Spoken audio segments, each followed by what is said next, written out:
Boa noite, meus amigos, boa noite, minhas amigas, boa noite a todos os irmãos que estão nos acompanhando agora pela página do Facebook, do YouTube, do Centro Espírita Irmã Catarina. É com imenso prazer que nós recebemos todos vocês, mas com um prazer especial nós estamos recebendo hoje também o nosso irmão, nosso amigo, o professor Maurício Moura, que vai nos presentear hoje com mais uma das suas palestras, sendo que o tema hoje é a lei do trabalho. Antes de a gente começar, antes de passar a palavra para o Maurício, eu quero só lembrar vocês das nossas recomendações iniciais, né? Que vocês coloquem um copinho d'água, uma vasilha com água para poder ser fluidificada, para que ao final da prece ou ao final da palestra, vocês possam tomar dessa água e receber as medicações que a espiritualidade amiga certamente colocou para todos nós, para todos que botarem a água aí. Então, sem mais, eu queria primeiro pedir para o Maurício dar a boa noite dele, antes da nossa prece de abertura. Boa noite, Maurício, e muito bem-vindo à nossa casa mais uma vez. Boa noite, Osmar. Sempre um grande prazer, né, estar aqui com você, com os irmãos que nos acompanham, do Centro Espírita Irmã Catarina. Sempre uma grande alegria para nós, essa casa que sempre tão bem nos acolhe, poder tratar da doutrina espírita, do Evangelho de Jesus. Obrigado pela oportunidade. Nós que agradecemos, Maurício. É sempre bom receber você aqui. Então, meus amigos, eu convido a todos vocês para nos acompanhar na nossa prece de abertura, elevando os pensamentos a Deus, elevando os pensamentos a Jesus, elevando os pensamentos à Mãe Catarina e toda a espiritualidade amiga que abençoa sempre a nossa casa e que nos abençoa também. Faremos, então, a nossa prece. Deus, Pai de amor e bondade, estamos iniciando mais uma noite de estudos evangélicos e filosóficos. Pedimos a Deus a assistência de vossos mensageiros, a fim de que esclareçam nossas inteligências e que nos deem o discernimento e o conhecimento necessário para que possamos bem compreendê-los e aplicar os ensinamentos que nosso irmão Maurício Moura está nos trazendo na noite de hoje. Agradecemos a Jesus por permitir que estejamos juntos mais uma vez para estudar suas palavras. Agradecemos também a presença de todos os nossos amigos internautas que estão conosco nesse momento através da internet, compartilhando desses momentos de estudos e de reflexões, e pedimos a Deus que proteja e cubra de bênçãos a todos esses amados irmãos e seus entes queridos. A espiritualidade amiga, que como sempre nos presenteia com sua sempre carinhosa presença, agradecemos pelas boas intuições e pelos bons fluidos e vibrações que certamente estão nos doando nesse momento. Finalmente, agradecemos a Jesus por permitir que nossa amada Mãe Catarina esteja conosco e que presida a nossa reunião dessa noite. Que assim seja. Meus amigos, o tema do nosso irmão Maurício, qual será hoje, Maurício? Osmar, hoje vamos aproveitar, inclusive, a época do ano que nós estamos e vamos abordar a lei do trabalho, né? É uma das leis morais, presente na terceira parte do Livro dos Espíritos. Esse tema é bem pertinente mesmo, né? Porque agora, dia 1º de maio, nós acabamos de celebrar o Dia do Trabalhador, né? Que é uma coisa interessante que a gente não trabalha no Dia do Trabalho, né? É bem interessante esse aspecto. Mas, Maurício, nós, seres humanos, todos nós temos uma reunião bastante conflituosa com o trabalho, né? Eu me lembro da história de Adão e Eva, que viviam num paraíso, não precisavam fazer nada para ganhar seu sustento, não se preocupavam com trabalhar para poder comer, para se vestir. Aliás, não se vestiam, né, para falar a verdade, mas viviam num relativo conforto, num grande conforto no paraíso, e por um deslize, por um erro, foram expulsos do paraíso e tiveram que, a partir daquele momento, trabalhar para ganhar seu sustento. Eu acho, é uma opinião pessoal, gostaria que você discutisse isso conosco, que veio daí essa impressão que todos nós temos, que trabalho é um castigo. Né? Que a gente só trabalha, nós seres humanos só trabalhamos por sermos imperfeitos, por termos cometido um deslize, um erro em um certo momento da nossa existência. É assim que a gente deve encarar o trabalho? É assim que o Espiritismo deve encarar o trabalho, ou que encara o trabalho? Olha, Osmar, é bem pertinente a sua pergunta e você já começa acelerando a questão, né? Eu achei bem interessante. E você também comenta, né? Fala, poxa, o dia do trabalho, a gente comemora o dia do trabalho, é um dia que não se trabalha, né?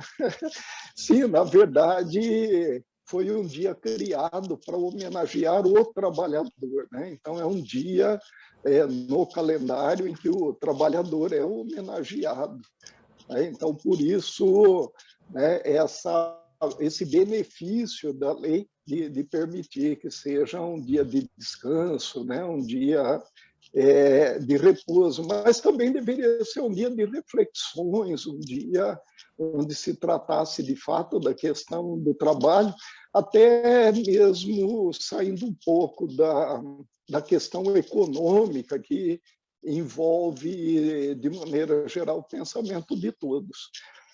É interessante a sua menção ao texto bíblico, porque se você se ater simplesmente ao significado das palavras, dá a mesma impressão de que o casal, né, Adão e Eva, teriam sido lançados a um castigo, a expulsão do paraíso, e o castigo de subsistir por conta própria, né? E, na verdade, como todos sabemos, é um texto figurativo, né? Ele tem aí a sua questão, né, de toda uma mitologia ou mito, né, contado para que facilitasse o entendimento das populações mais antigas. Infelizmente, até hoje, muitas pessoas ainda se atêm ao significado literal sem refletir. O que acontece nesse caso, pela visão espírita, é que, deixando, né, a condição de ser sustentado pela natureza, ser mantido pela natureza, ou simplesmente da sua conservação, ao homem foi dada a oportunidade, né, do engrandecimento pessoal, de crescer e se manter por conta própria. E o trabalho, então, ele é oferecido como uma oportunidade do homem se manter e se desenvolver a partir dele. A maneira que é apresentado, sim, parece, né, que é um castigo. Olha, agora você vai ter que trabalhar para se manter. Mas a lei do trabalho é apresentada pelos espíritos através da doutrina espírita. Ela diz que muito mais do que a própria conservação, o trabalho permite ao homem a criação, o desenvolvimento e o progresso em si mesmo, né? Então, aquele que trabalha acaba se desenvolvendo. E pela nossa materialidade, ou a grosseria material que é imposta aos espíritos na Terra, nós temos a impressão que, de fato, é um castigo, né? Se tomarmos o trabalho como uma das grandezas da física, nós vamos observar que ele trata, né, da transferência de energia de um corpo para o outro. Havendo a transferência de energia, então há um desgaste natural. Há algo que, se você trouxer para o campo da matéria, né, há um cansaço, há um esgotamento. Então, o trabalho, né, a materialidade do trabalho, esgotamento. Outra coisa é que trabalho exige disciplina, seja lá qual trabalho for, ele exige um certo processo, uma certa disciplina. E nós, de certa maneira, não somos tão afeitos à disciplina. E nós vemos isso, então, como desgaste de energia, né? O gasto de energia e a necessidade de disciplina, como algo penoso, como algo que nos castiga, né? E, no entanto, nós também temos que ver o trabalho como uma força transformadora. Então, o trabalho é um conjunto de atividades produtivas ou criativas que o homem exerce sobre determinadas condições e que transforma algo, que faz algo, né, ser diferente daquilo que era. Os espíritos nos dizem que toda, né, força transformadora, útil, né, presente na natureza, nos engrandece, então acaba nos tornando melhores. Né? O homem, então, dessa maneira, quando se diz, olha, vai ter que conquistar, né, sua sobrevivência, sua condição com o suor do seu rosto, o homem vê como algo que é um castigo. Pelo fato de ser árduo, estafante, o homem vê como o trabalho como algo penoso. Né? E aí, então, passa-se a fazer a consideração, analisando a história, de que o trabalho é relegado somente àquela criatura que não tem condições econômicas, né? O que tem menores condições econômicas. O pobre trabalha, o rico não trabalha. Né? Então, o trabalho é visto como uma fonte necessária de recursos, o salário, que também o é, mas não é somente dessa maneira. Hoje eu tenho um entendimento que a doutrina espírita nos oferece, vejo de uma maneira mais completa, mas também já pensei diferente, Osmar.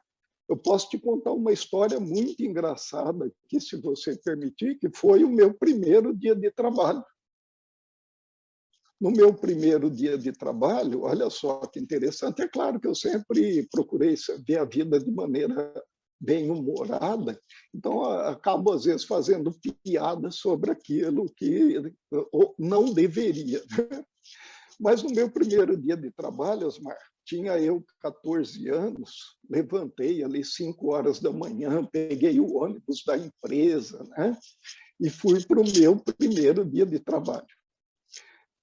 Eu iniciei o trabalho, tal, me foi apresentado o que deveria ser feito. Naquela época, com 14 anos, a gente podia trabalhar. Hoje em dia, há certas condições, né, para proteger o menor, o adolescente. Naquela época, apesar de não existir a legislação, eu posso te dizer que a empresa, até de certa maneira, ela tinha certa preocupação, né? Mas fui apresentado ao trabalho, me disseram o que é que deveria fazer, fui ensinado, e durante o dia inteiro eu fiz aquele trabalho. Um trabalho repetitivo, muito simples, meu primeiro contato com o ambiente organizacional, com o trabalho organizacional. Às 5 horas da tarde, quando encerrou o expediente, nós fomos até a localidade do estacionamento, pegamos o ônibus da empresa e voltei para casa. Quando eu cheguei em casa, minha mãe estava muito ansiosa, ela queria saber como que tinha sido e perguntou para mim, né? Falou, como que foi? Me conta aí. Eu falei, mãe, foi muito bom, só falta 29 anos, 11 meses e 29 dias. Ela falou, para quê? Eu falei, para minha aposentadoria, claro. Então, foi assim, muita risada, mas veja, né, mesmo na piada, o que eu pensava? Eu pensava no momento pós o trabalho, né, quando já tivesse cumprido toda aquela jornada, né, de existência e me aposentado. E depois os espíritos vêm e nos falam assim, olha, tudo em a natureza trabalha. O trabalho é uma lei natural, portanto, o trabalho nos acompanha durante todas as existências. E Jesus deixa isso bem claro quando ele fala, né, que o Pai trabalha até hoje e eu trabalho também. Né? Se você não passa a ter uma visão diferente, você fala assim, poxa, então, se o trabalho é um castigo, eu vou ser castigado durante toda a existência, né, espiritual. Né? Então, é necessário que, principalmente o espírita, ele comece a compreender, ele tenha uma visão diferente daquilo que nos é apresentado. Né? Então, Maurício, é mais ou menos isso que diz o Livro dos Espíritos? O que é a lei do trabalho dentro do Livro dos Espíritos? Como que ele trata desse tema? Então, a lei do trabalho, né, ela, como eu disse, nos apresenta o trabalho como uma lei natural, né? É uma lei universal. E quando nos diz que tudo na natureza trabalha, faz uma separação das condições em que são apresentadas o trabalho em cada circunstância. Né? Então, eu poderia dizer assim, poxa, o homem trabalha, mas se o trabalho está presente na natureza, é evidente, então, que os animais também trabalham, que as plantas trabalham, né? Que tudo trabalha, tudo está sujeito, né? E tudo participa da lei do trabalho. Ao homem tem considerações diferenciadas, né? Quanto maior a condição de civilização, maior a necessidade de trabalho que o homem tem, porque aumenta a sua necessidade de prazeres, né? A sua necessidade de satisfação. Então, aumenta para ele a necessidade de trabalhar também.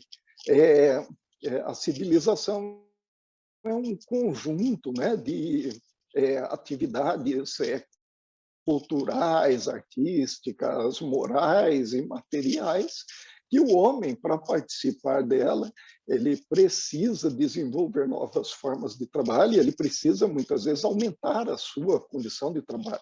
E aí, quanto maior for a incidência da civilização, ou o grau de civilização, talvez, em alguns casos, menos material seja o trabalho e mais intelectual seja ele. Então, nós vamos tendo uma transformação no tipo de trabalho que é oferecido ao homem.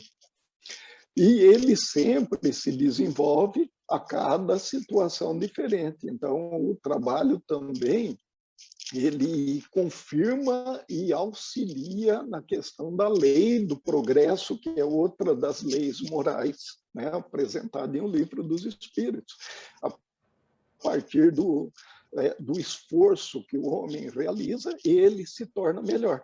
Ele se torna melhor fisicamente, intelectualmente e moralmente. Nós sabemos muito bem que ficar parado enferruja, não é? Aquela máquina que não é utilizada, ela acaba criando oxidação e, às vezes, quando você vai ali colocá-la para funcionar, ela acaba tendo um problema, ela trava. Isso acontece com o corpo humano também e também acontece com a condição espiritual. Então, quanto mais o homem submeter os seus esforços, as suas intenções de transformação, melhor ele se torna. Quando nós vamos para uma academia, né, nós exercitamos o nosso corpo e o corpo se torna melhor, se torna apto a realizar determinadas atividades.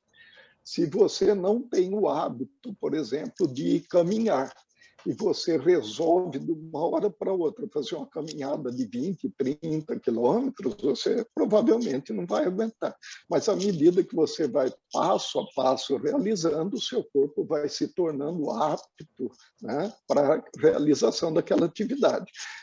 Mentalmente é a mesma coisa. Nós vemos as pessoas que falam, olha, eu mantenho a minha mente ativa, lendo, estudando, fazendo palavras cruzadas, jogando xadrez, né? Então a mente está sempre ali lubrificada, ela está sempre ativa, a cognição funciona de maneira perfeita, né?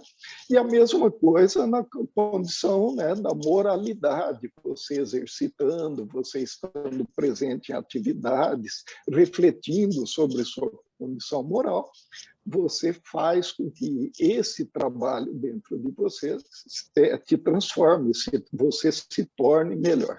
Então, esse tipo de oportunidade é oferecido ao homem.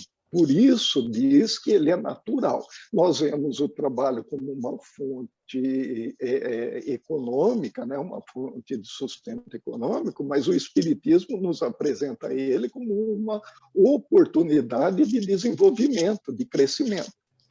Olha, é necessário trabalhar, sim, para que nós tenhamos um salário, para que nós tenhamos a condição financeira, de manutenção, de autossustento. Mas dentro dessa situação mesmo, poxa, quantas pessoas não entram numa organização, muitas vezes sem saber nada, como aconteceu comigo lá aos 14 anos, e a partir dos processos que são ensinados, né, a partir do relacionamento que é ensinado dentro da organização e que você precisa realizar, você se transforma, você aprende, né? E você passa a fazer as coisas de uma maneira melhor. Você se torna mais útil à sociedade. Quantos e quantos amigos, né, que nós acompanhamos ao longo da vida e que aconteceu conosco mesmo, entramos na organização, meninos com 14 anos, e 30 anos depois, 35 anos depois, se aposentaram naquela mesma organização ou em outras organizações, tendo atingido o cargo de gerência, de diretoria, saídos de famílias que muitas vezes tinham vindo da zona rural, onde pai, mãe, avós tinham pouco estudo ou estudo nenhum, chegaram até os bancos das universidades, alguns, inclusive, chegando à condição de professor universitário, como foi o meu caso, e de tantas outras pessoas, né?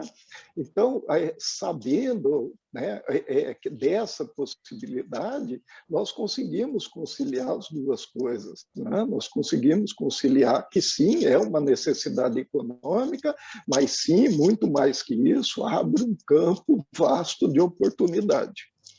Isso eu falei da parte que é relevada, né, oportunizada ao homem dentro da questão da lei natural do trabalho. No entanto, os espíritos nos dizem que tudo na natureza trabalha. E aí é gostoso, Osmar, eu não sei se você tem assim, a oportunidade, o prazer de assistir desenhos animados ou filmes. Aqueles que têm assim, netos, filhos, né, em idade infantil, talvez acompanhem mais do que a gente. Mas eu, como desde garoto, eu sempre gostei de histórias infantis, desenhos animados e tal, eu continuo assistindo até hoje, viu? Sou um grande fã do Shrek, da Era do Gelo, né? e diversos desenhos aí. E eu peço até para os companheiros que se lembrem de um desenho animado que se chama Bi. É uma abelhinha, né? E a abelhinha resolve que não vai mais produzir mel, ou que todo o mel deve ser produzido e utilizado pelas abelhas. Ali dá para a gente ter uma real noção do que o livro dos Espíritos fala, que tudo na natureza trabalha. A abelha deixa de trabalhar, ela deixa de polinizar as plantas, então as plantas começam a definhar, começam a morrer. A produção de mel não é utilizada, por exemplo, pela espécie humana, e acaba tendo a produção abundante, as abelhas não têm como consumir tudo aquilo, a falta de polinização faz com que os jardins morram, começa a faltar recursos. Então, parece, Osmar, e eu tenho certeza que é dessa maneira, que tudo é ajustado para funcionar como um relógio. Se as plantas pararem de aspirar o gás carbônico e produzir oxigênio, vai faltar oxigênio. Então, a planta trabalha também. Se o sol parasse de brilhar, ia faltar energia que faz com que toda essa vida aconteça. Tirando simplesmente do nosso ambiente organizacional, do contra-cheque, né, do salário ao final do mês, e analisando a lei do trabalho de maneira universal, como os espíritos nos propõem, nós vemos que a grandeza, né, que o Pai nos oferece através dessas circunstâncias é muito grande. Só um pai muito carinhoso, um pai que muito ama, ofereceria essa condição, né, para os seus filhos, para as suas criaturas. Então, olha, ela é vasta, são poucas questões que a lei do trabalho nos oferece, mas as discussões são assim muito grandes. Nós talvez ficássemos aqui dias e dias falando sobre o que a lei do trabalho, pela visão espírita, ela nos apresenta, né? Então, de maneira resumida, eu sei que vai parecer piada, né, pelo tempo que eu me detive, mas de maneira resumida seria isso daí, ou por esse caminho. Interessante, não, Maurício? Ali o trabalho dá tanto trabalho para nós, né? É uma brincadeira. É verdade. Mas, olha, você falou que a gente, nós, como seres humanos, a gente evolui com o trabalho, né? E à medida que a gente vai evoluindo, o nosso tipo de trabalho que a gente desempenha também muda, né? Então, numa certa fase da humanidade, o nosso trabalho era exclusivamente braçal, né? Hoje nós já temos muito trabalho mental, intelectual, temos até o ócio criativo, que ele fala tanto, né? Que ajuda a gente a criar alguma coisa também, né? Mas você falou da abelha, que a abelha trabalha, o sol trabalha e tal, mas eu quero fazer um pequeno desvio e voltar a falar da evolução do homem causada pelo trabalho. Só que eu quero falar sobre a humanidade. A humanidade também avança com o trabalho coletivo, não é isso? Nós estamos falando muito hoje, tá, por causa da pandemia, por causa de tudo que está acontecendo no mundo de hoje, nós temos falado muito sobre uma tal de transição do mundo de provas e expiações para um mundo de regeneração. Então, a minha pergunta, se é que não vai fugir muito do nosso tema, é o seguinte: o trabalho da humanidade, o trabalho que a humanidade realiza como um todo, de alguma maneira impacta o progresso da Terra? Osmar, sem dúvida, né? Primeiro, que o homem só realiza o trabalho de acordo com a condição dele, principalmente de tecnologia e de recursos que ele tem disponível. E a partir do momento que a tecnologia começa a se tornar ou se mostrar antiquada ou obsoleta, ou haja falta de recursos, ele precisa desenvolver novas formas de trabalho. Você citou muito bem a questão da pandemia, o ambiente que nos impõe. A questão de 2 anos seria impensado que nós estivéssemos aqui nesse momento trabalhando, porque é isso que nós estamos fazendo aqui, né? Nós estamos produzindo uma força transformadora que nos transforma e também pode transformar aqueles que nos acompanham através da tecnologia, através da internet. Nós falaríamos, não, se a gente não estiver no centro espírita, perdeu todo o sentido. Talvez aqui na internet, nós dois aqui conversando, os amigos acompanhando, né? Talvez nós ainda não tenhamos a totalidade de tudo que pode se oferecer, talvez não tenhamos a compreensão de tudo que possa ser oferecido. Mas já mostrou que boa parte daquele trabalho que nós faríamos presencialmente, que nós podemos fazer de outra maneira. Nos faltou recurso, nós não podemos ir presencialmente, mas nós tínhamos uma tecnologia que a maioria não conhecia. Tivemos que adquirir o domínio dessa tecnologia para que a gente conseguisse realizar aquele trabalho, às vezes de forma diferente, mas ainda de maneira útil, de maneira produtiva.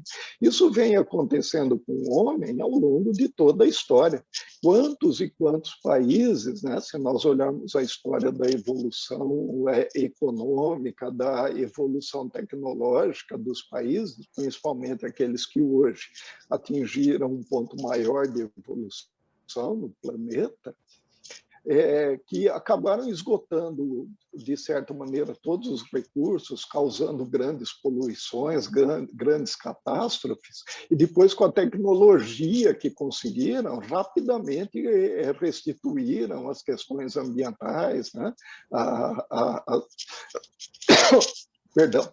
As questões do relacionamento social, criando regras, criando leis, e vendo a possibilidade, né, de se continuar o desenvolvimento, a produção, sem causar danos, sem causar maiores estragos ao meio ambiente onde que está inserido, né? Então, isso é assim, uma evolução da humanidade como um todo. E a outra questão são as considerações de evolução não só intelectual, né, tecnológica, mas a evolução moral. quando se descobre uma tecnologia, né, através de todo um trabalho de pesquisa, e se coloca ela em prática, e aí se descobre, por exemplo, um uso militar, um uso danoso, como foi o caso da energia nuclear. E após a percepção dos males que possa causar à humanidade, então há todo um movimento para que aquilo respeite determinadas regras, para que o uso seja feito de forma diferente, até que essa tecnologia seja substituída, até que essa tecnologia seja ultrapassada e entre outra melhor.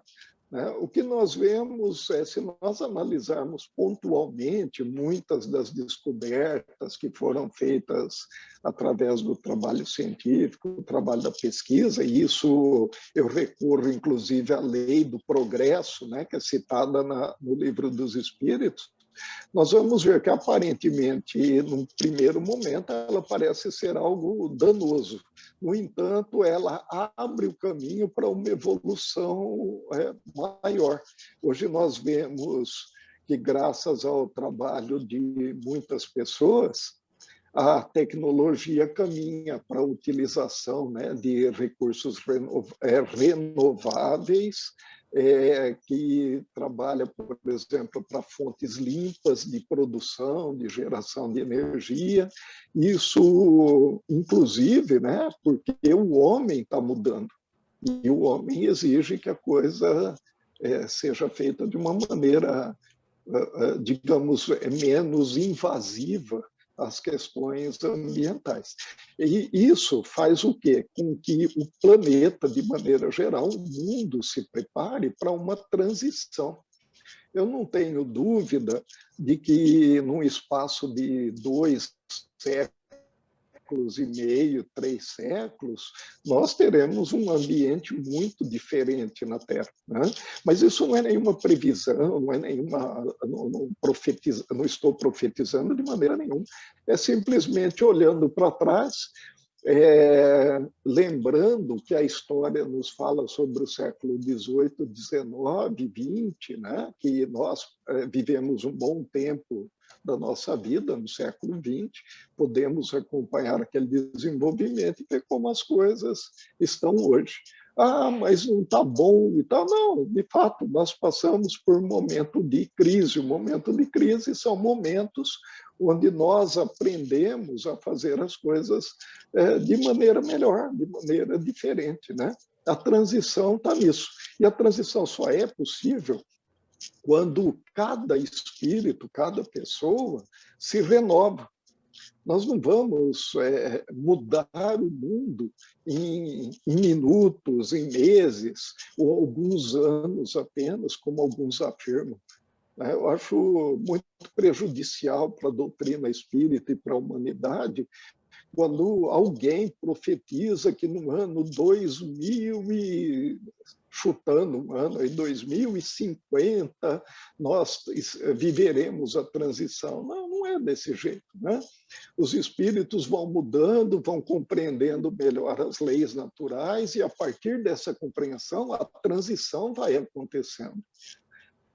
E por isso que eu acredito, a lei do trabalho, principalmente, se bem compreendida, ela nos ajuda a dar um salto muito grande, individual, né, em direção a esse progresso.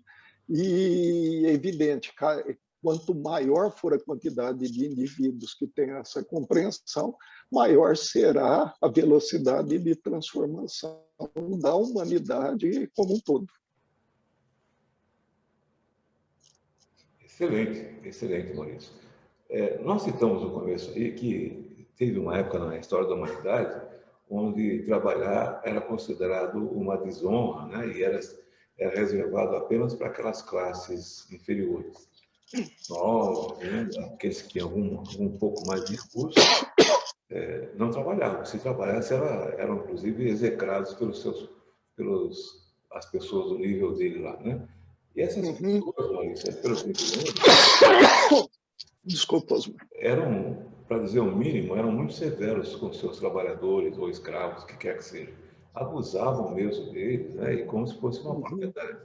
É claro que nós estamos no século XXI, essas coisas não acontecem da mesma forma que aconteciam no século XV, por exemplo, né? Vamos pensar assim.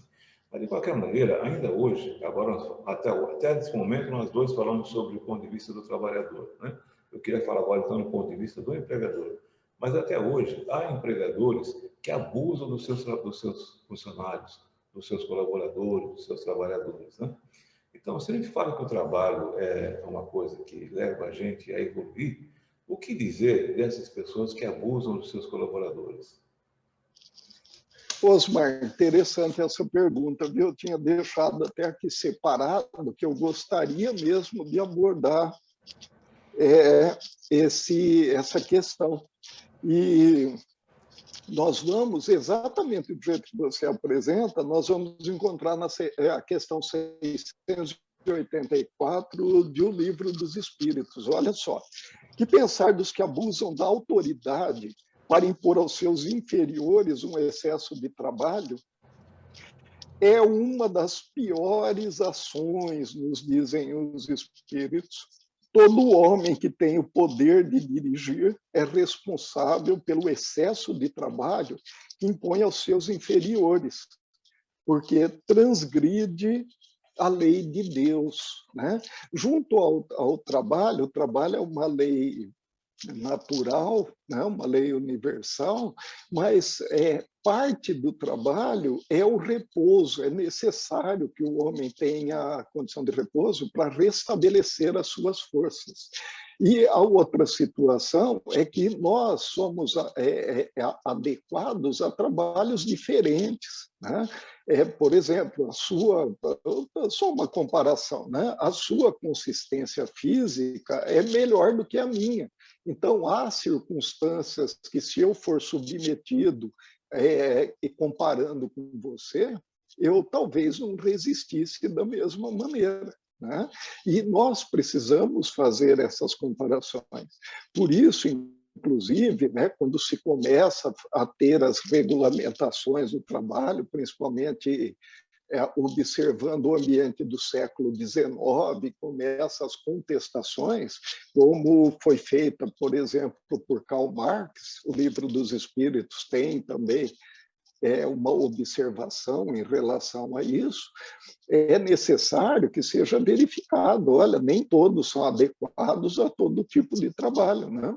E por isso, aquele empregador que não tem essa compreensão, nós sabemos que na história da humanidade nós vimos esse tipo de situação muitas vezes, mas aquele que não tem essa compreensão, e usando a sua autoridade para impor um trabalho excessivo aos demais, mesmo que seja assim, um trabalho que ele suporta, mas que seja um excesso de horas, ele erra, ele comete um grande erro em relação à lei natural, né? Como eu disse, a lei natural é dividida em trabalho e repouso. O repouso é para que o homem recupere as suas forças, para que ele continue produtivo.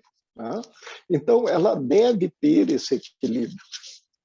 Há alguns anos, talvez fosse mais difícil encontrar as organizações que tivessem essa preocupação. Né? Eu concordo que houve uma evolução, né, de maneira geral, mesmo entre as organizações. Hoje há toda uma regulamentação, leis trabalhistas, no caso do Brasil, uma lei trabalhista extremamente detalhada, né, com diversas circunstâncias, que alguns chegam a argumentar, inclusive, que ela acaba sendo um impeditivo para um maior desenvolvimento econômico. Outras situações, outros países, onde não há regulamentação nenhuma, né? Então, nós, às vezes, temos um exagero que leva a dois extremos. O Espiritismo nos diz que deve ser encontrado o equilíbrio, né, nessas circunstâncias, tanto em relação ao trabalho, né, do trabalhador, quanto em relação a como aquele que oferece o trabalho gerencia essa forma. Mas eu acredito que eu sempre tive assim um amparo muito grande, uma sorte muito grande. Desde a primeira empresa em que eu trabalhei, muito embora hoje, analisando, eu vejo que havia circunstâncias, até de certa maneira, de perigo, de excessos. Também a empresa oferecia todo o equipamento necessário para se trabalhar, oferecia cursos de capacitação para aqueles que quisessem aprender, mudar de trabalho, mudar de atividade, né? Então, nós vemos assim, tanto do lado do trabalhador quanto do lado daquele que oferece o trabalho, há casos e casos, né? Há indivíduos que são opressores, sendo aqueles que oferecem o trabalho ou aqueles que se oferecem para o trabalho, como há casos de pessoas que são muito de acordo com a lei natural, né? Atendem muito bem os requisitos da lei natural, tanto daqueles que oferecem o trabalho, quanto aqueles que se oferecem para o trabalho.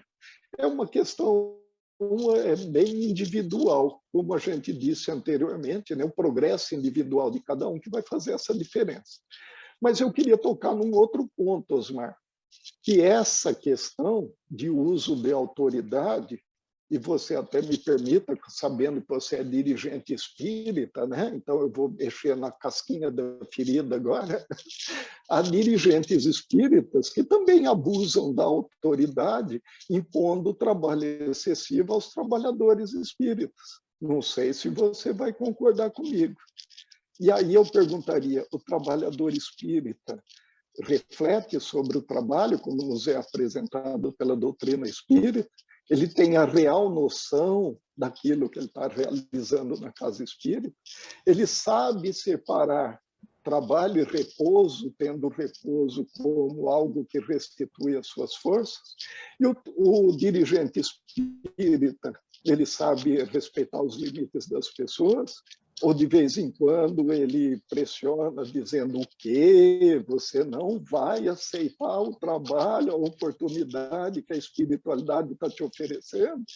E aí o coitadinho do trabalhador fala assim, é o dirigente que está falando, ele deve ter visto alguma coisa. Oh, Maurício, Então, veja, isso é muito pertinente, mas não fica... pertinente, mas ainda tem outra coisa, né? Muitas vezes o dirigente ele apela para aquela frase tão conhecida, né? Que é assim: se vai recusar um pedido da espiritualidade, Exatamente. né? Então, Então, daí o se sente obrigado a fazer aquilo, né?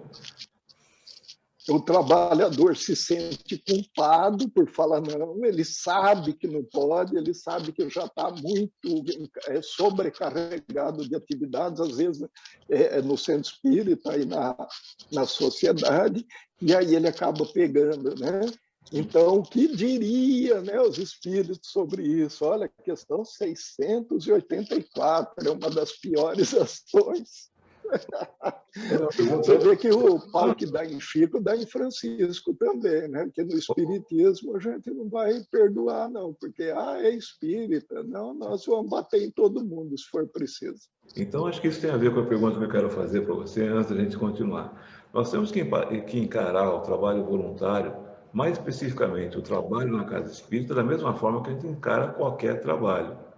Não é verdade? A forma como a gente se trata mutuamente, né? O líder, o liderado, para não falar de dirigente e dirigido, né? O líder, o liderado, respeitar os horários de descanso de cada um, respeitar as individualidades de cada um, e entender o trabalho voluntário também como aquele que engrandece o homem, se é que a gente pode usar essa expressão aqui também.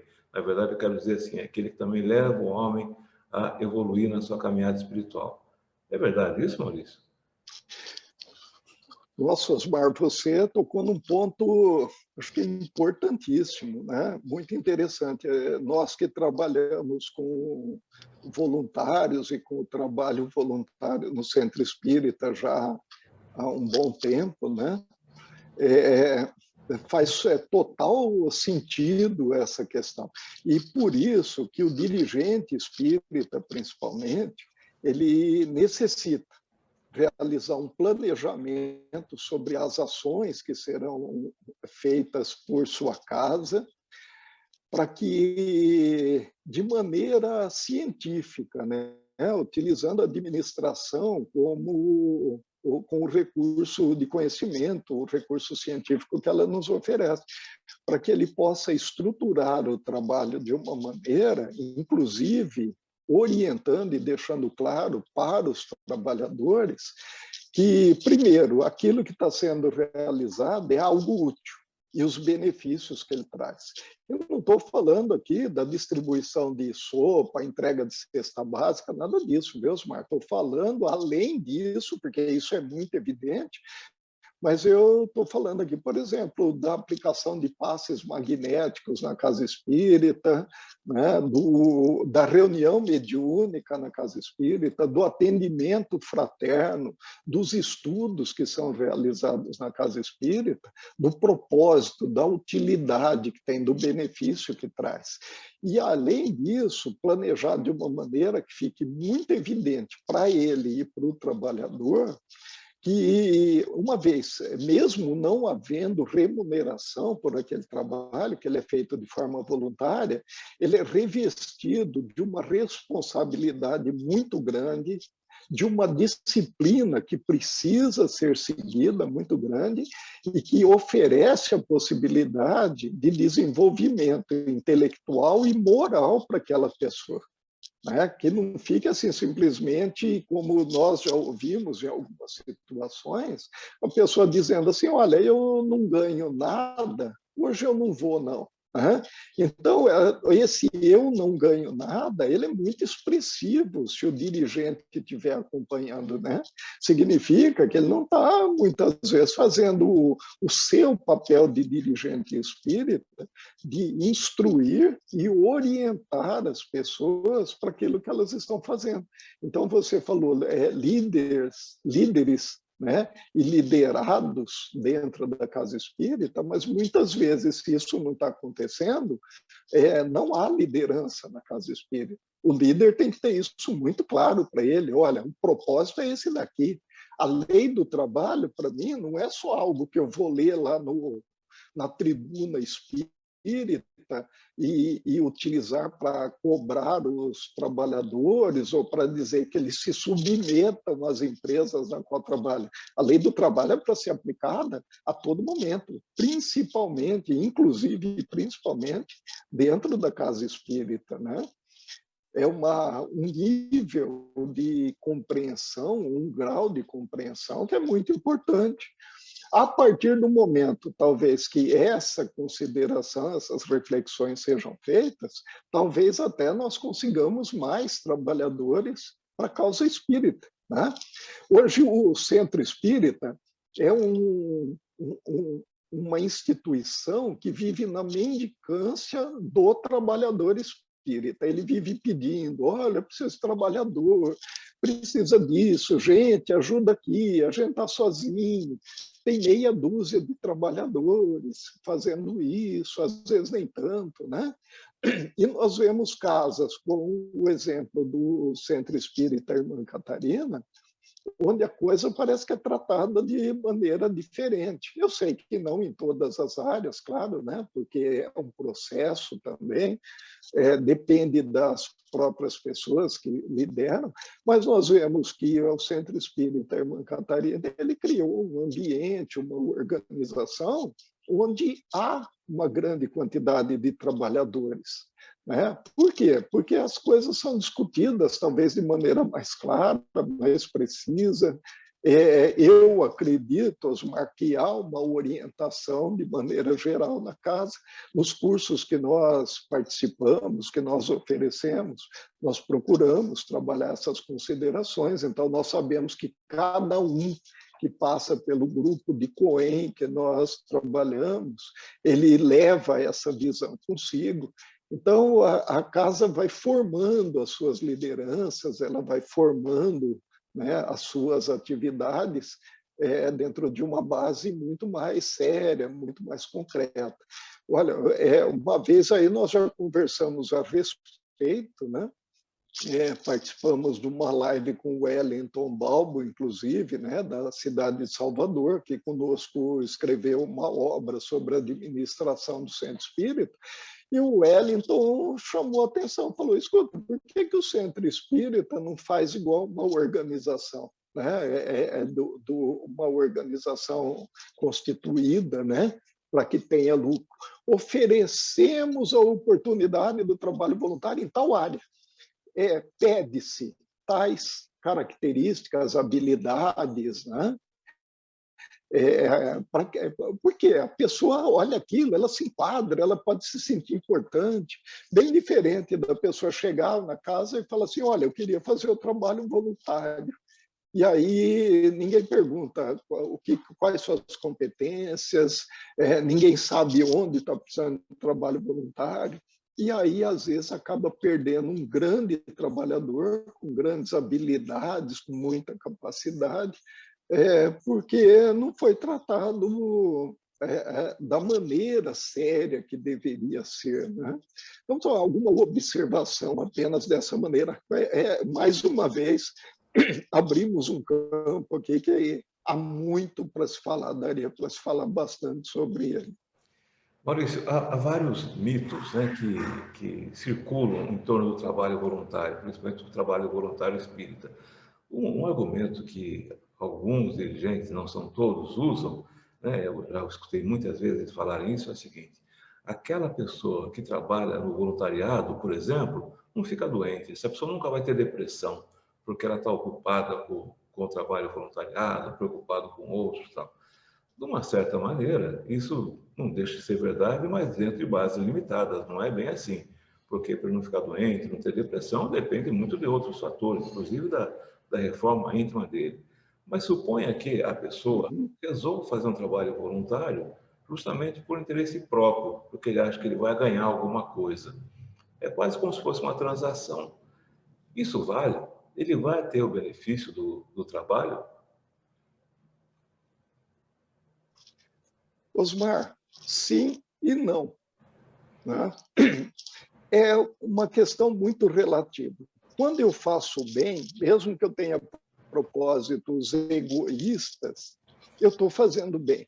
Ele vai gerar um benefício, uma utilidade para alguém.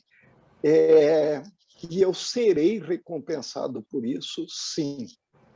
Mas talvez não da maneira que eu esperava que fosse. Não, eu vou lá fazer o bem e aí eu estou protegido contra tudo. Não, não é dessa maneira que funciona. Mesmo fazendo o trabalho voluntário, né, nós seremos acometidos de diversas circunstâncias.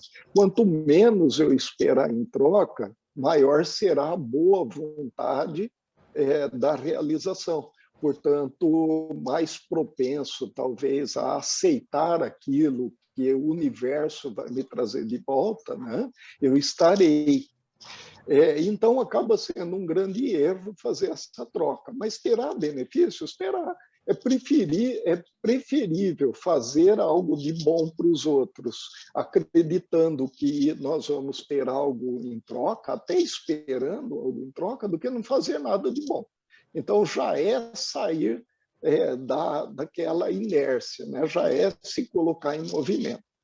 Num dado momento, isso vai se tornar algo natural. A pessoa pode refletir a respeito e falar assim, poxa vida, olha, eu me sinto tão bem que eu nem estou esperando mais nada em troca, não, né? Eu já estou recebendo, porque eu estou me sentindo muito bem.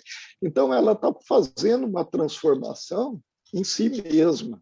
E isso, por quê? Simplesmente porque ela começou a trabalhar. Ela começou por um motivo falso, que talvez ela não entendesse, mas acreditasse que fosse verdadeira, e acabou convertendo as suas ações em algo mais próximo daquilo que é a realidade espiritual. É como nós falamos, né? A máquina está lá parada. Você colocou ela para funcionar, vai azeitando as engrenagens, ela vai ganhando um pouco de velocidade. Num dado momento, ela pode até travar, ter que trocar alguma peça, algo assim. Mas a partir do momento que você for reparando essas avarias, ela se torna produtiva. O mesmo acontece com esse trabalhador voluntário, né? Que fala, poxa, eu vou trabalhar porque se eu ajudar os outros eu serei beneficiado. Ninguém pode dizer que não será, né? Mas talvez não seja da maneira que estava esperando que seria, né? Talvez essa maneira que ele estava esperando aconteça mais para frente, e isso eu diria talvez nem na mesma encarnação, pode ser numa encarnação futura, quando o espírito tiver uma compreensão maior da realidade da vida.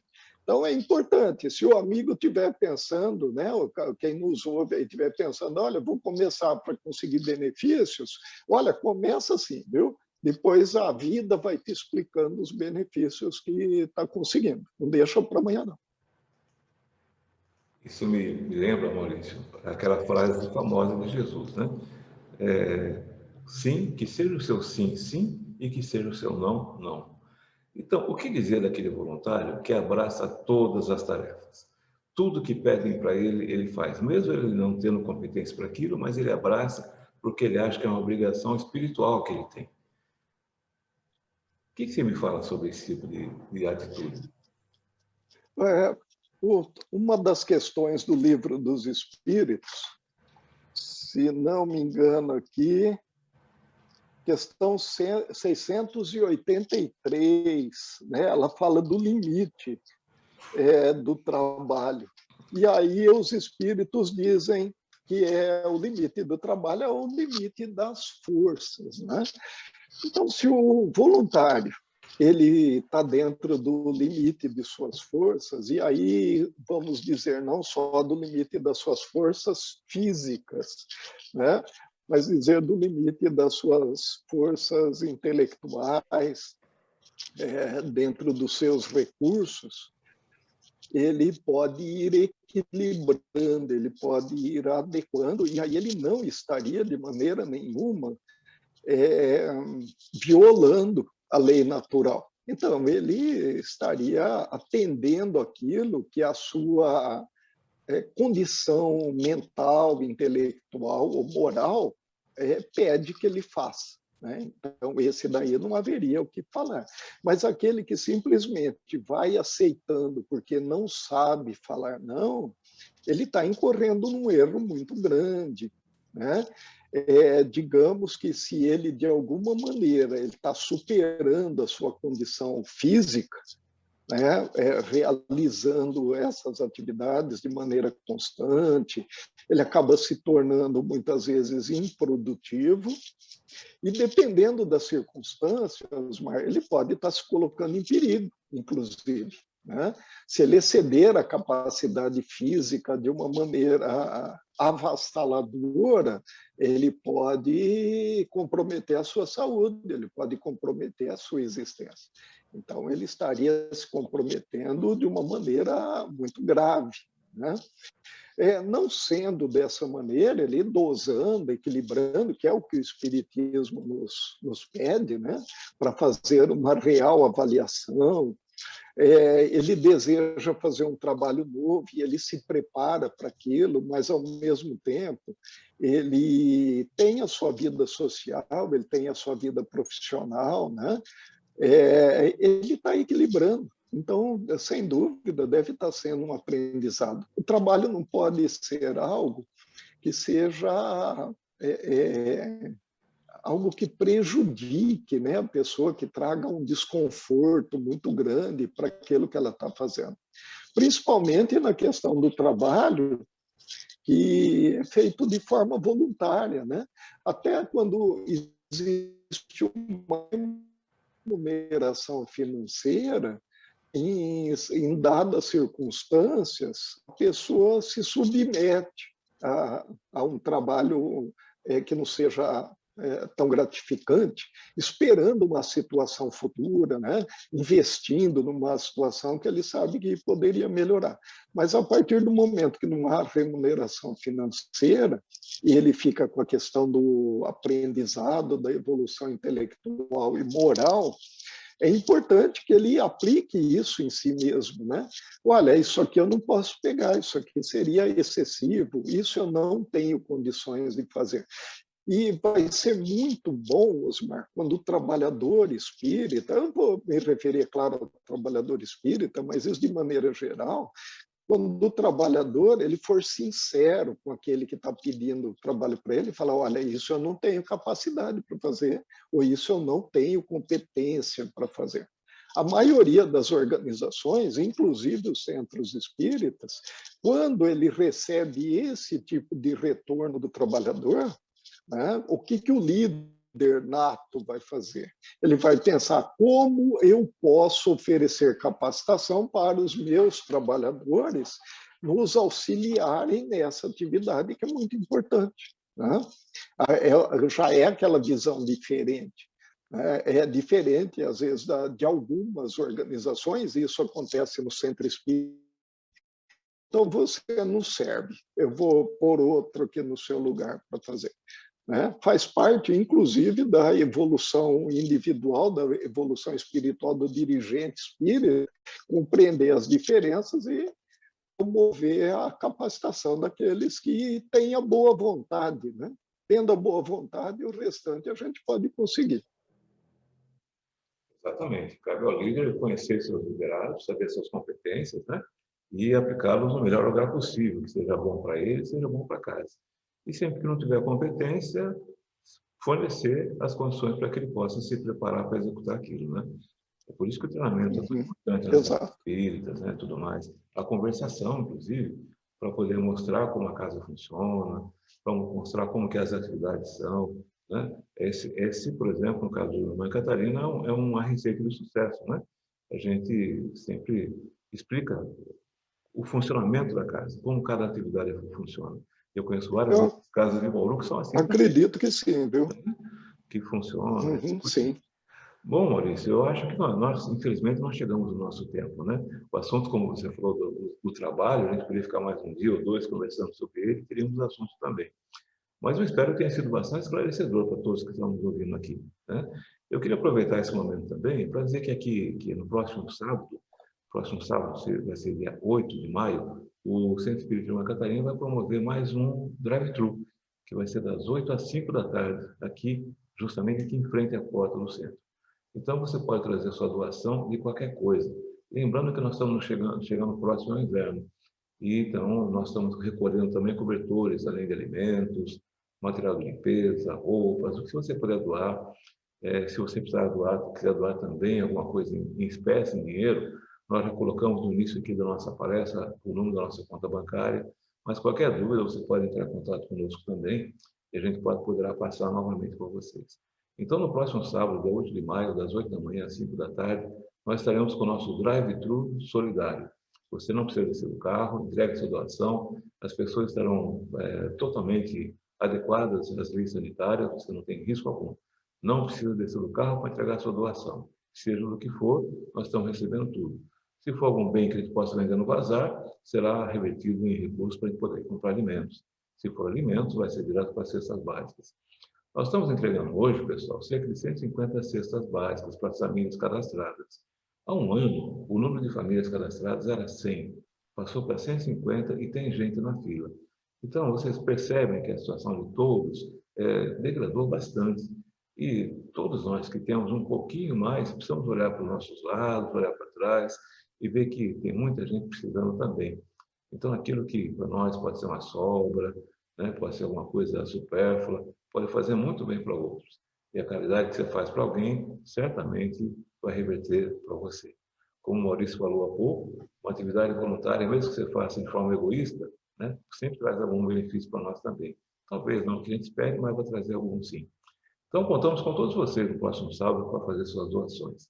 Contamos com vocês, na verdade, né? E que Deus abençoe e agradeço a todos vocês antecipadamente pelas doações. Eu quero agradecer também a todos que nos acompanharam até esse momento.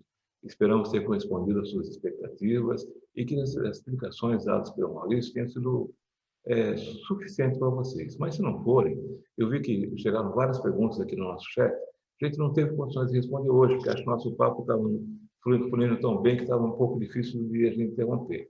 Então, durante a semana, o Maurício e eu faremos o possível para responder as perguntas que vocês colocaram aqui no nosso chat, né?